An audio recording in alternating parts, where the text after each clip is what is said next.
We keep saying INEC had 4 years to prepare. But is it fair to ask, Nigerians had 4 years to prepare. Did we prepare? Thank you for the question. But let me just try to give a kind of theoretical framework for this dilemma that we encounter every 4 years. And this is a rough sketch. My general view about why our elections fail or why they are shoddily delivered is that actors, political actors, who are expected to also offer critical support to our electoral institution, our electoral system. Because mind you, INEC is not the alpha and omega of an election. It's not. An electoral system is part and parcel of the democratic system of any country.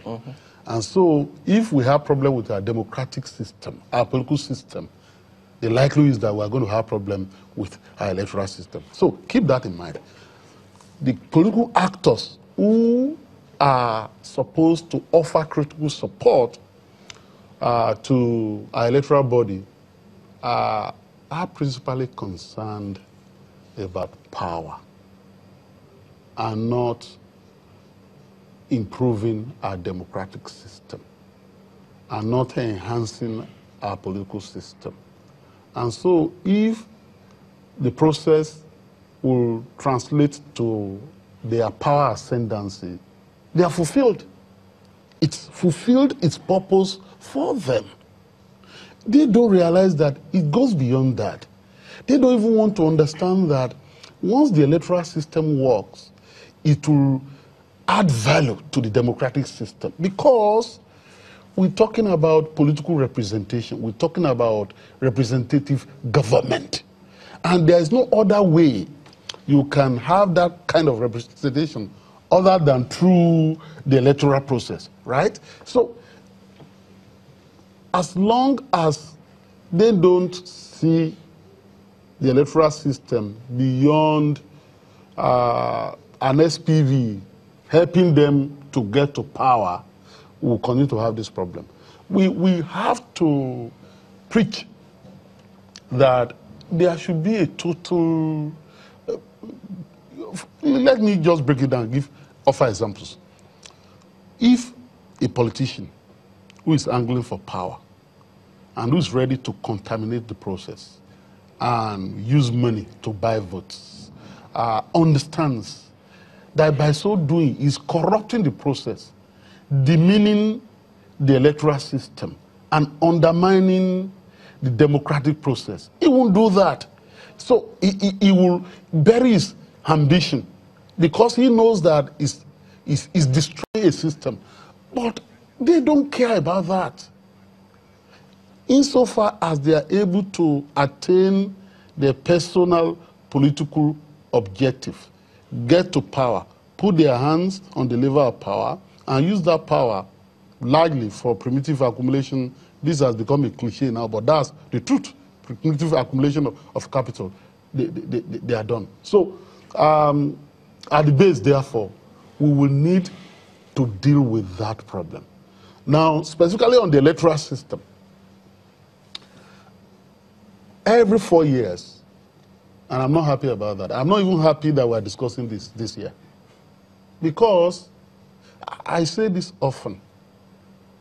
I'm very concerned about the place of the black man in the sun. I am. And I know that the clock of life is ticking. I'm older than I was 4 years ago. And I want to be happy. I want to be satisfied that where fate and destiny put me on earth is well run. I don't want people from the global north to come to my country every 4 years and be prescriptive and be telling us about how to conduct our affairs and be talking about, oh, by West African standard, by African standard, you are okay. You know, this is not Europe. You are okay at your level. You know, patronizing us and treating us, even while not actually saying so by their commentary, as if we are subhumans. Because we do not want to have ourselves well regarded, even. So this bothers me a lot, that every 4 years we come and sit and start analyzing, oh, how does INEC improve on its mandate? Oh, how does it ensure that electoral materials, sensitive material and non-sensitive materials are delivered how in well time? should politicians behave? How should they behave? Oh, what is happening in Rivers again? Oh, what's happening in Kogi State? So what should, so it's a problem. Mr. Ogunye, Because, if I may interject here, yeah. I mean, Mr. Ogunye was expressing skepticism about the improvements in INEC's preparations and conduct of the polls in Nigeria. I mean, from 2003 to 2007 to 2011 and then 2015. I mean, it's from 2003 to 2019, I think over time, the Independent National Electoral Commission gets a pass mark, no matter how insignificant or no matter how significant. Is it 2 steps forward, 1 step backward? Let me try break it down from 1999 till date. I would, attempt a brief history. In 1999, went to polls, and then even after the polls, a lot of people still didn't agree with the outcome. But some people gave INEC kudos and so nascent democracy. The 2003 election, by 2012, we amended the Electoral Act for the 2002, we amended the Electoral Act for the 2003 election, and the election in 2003, in the opinion of observers, was worse than the one for 1999. By 2007, we amended the Electoral Act in 2006. And mind you, all of these elections were manual voting, manual accreditation, ballot box stuffing, late arrival of materials. And after that 2007 election, the winner, the overall winner of that election, accepted that the election that brought him into office were largely flawed. We had a waste panel report. We had a waste panel constituted to, find a way of improving the electoral processes. Mind you, some people who were in opposition then were clamoring for we need to reform the electoral processes. We need to have a report. Waste came up with a report after traversing the length and breadth of the country to gather opinions and memorandum from people. At the end of the day, by 2011, we had an amendment in 2010 for 2011 election. And the waste panel report was, after the report was collated, it found its way back in the shelf of history, and nothing happened. And that election also, the same problems were identified. Late arrival of ballot boxes. In some cases, some ballot boxes didn't even get to the polls, but on election day, but result came from those places. And the same logistic problems. In fact, in 2011, it was so bad that midway into a national election, the election had to be cancelled. That materials didn't arrive in some polling units. The then president was called back to Abuja, and just where we are now. And by 2015, we were to have the amendment, Electoral Act amendment in 2014. That didn't see the light of the day. Like GT had said, because the political actors, introduce elements of politics into it. And, that's also what led to rest. And we went into election, INEC attempting an innovation to say, okay, let's have, a technology that would be able to at least let even capture biometric. Mind you also, when Jega was appointed in 2010, he did say that the register that we had at that time cannot be called a register. And so he needed to, that because those register, you had names like Mike Tyson, Michael Jackson, Oprah Winfrey. you know, and then all these elections, of all these elections that I have mentioned, all of them, at each point, we always ended up, the presidential election will end up at the crisis will end up at the Supreme Court.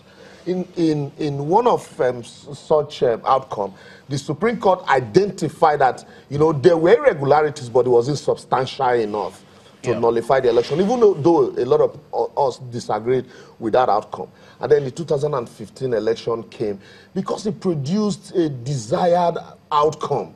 We all went to sleep. We felt, oh, yes, now it is El Dorado. It was pretty historic. Yes, and so it is El Dorado. Some people that opposed the card readers, in the innovation introduced at that time also. The moment, immediately after the election, they cross-carpeted, and then we accepted as no longer as sinners, but as saints, and all of those innovative ideas that one would have expected that were contained even in the waste panel report that we so eulogized. Nobody talked about them again. Nobody, we forgot about that. And then the political actors from 2015 started preparing for 2019. It was about election. It wasn't about what are the processes. How do we ensure that we take it a notch further than where it was in 2015? How do we ensure that some of the queries that we had with the Supreme Court judgment in, you know, Ambode and Jimmy Agbaje's case, Dakuku and Wike's, how do we ensure that, including the constitutional crisis we had in Kogi, how do we ensure that this also becomes part of the electoral processes? All of that, they were not topic of discussion until this election. And so you find out that both the actors, the participants, and the umpire, it's almost as if we're all not ready for, you know, credible election until the election comes. Around in and so, like I said, you find out that also one of that major problem. Just look, some people will be arrested for electoral violence, and after the election, what becomes of them? You know, nothing. And you know, this, our inability also to hold people accountable, use people, the law regulates society, but the willpower to implementing even the little ones that we have is another big problem. And so when you have all of this in a melting pot, election comes, it becomes, we're preparing for election as if we're going for a war. And then it comes to say, thank God, you know, it is, the crisis is not as, you know, as prevalent as we expected. We'll go deeper in this conversation. And so let's thank God. And then you begin to hear all those, well, they have done their best, you know, kudos let's here. Give them a little you more know, let's time. give them a little more time.